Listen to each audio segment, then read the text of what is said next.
एका मराठी अपंग व्यक्तीने योगी हॉटेल मॅप्कोच्या बाजूला एक केल्याची गाडी लावलेली आहे बघा। याची नवी मुंबई महानगरपालिकेच्या एका अतिक्रमणच्या अधिकाऱ्याने छत्रीच उचलून नेलेली आहे।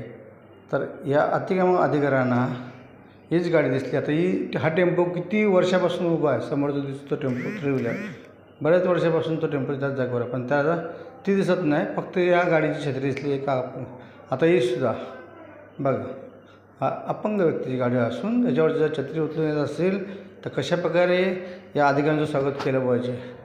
तर या अधिकाऱ्यांना सांगतोय त्यावेळी लवकरात लवकर ही छत्री पुन्हा त्या केलीच्या हातगाडीवाल्याला अपंग व्यक्तीला आणून द्यावी आणि या नारळ पाणीच्या टेम्पोवर कारवाई करावी। हे टेम्पो किती वर्षापासून त्याच जागेवर आहेत, तर याची छत्री लवकरात लवकर आणून द्यावी।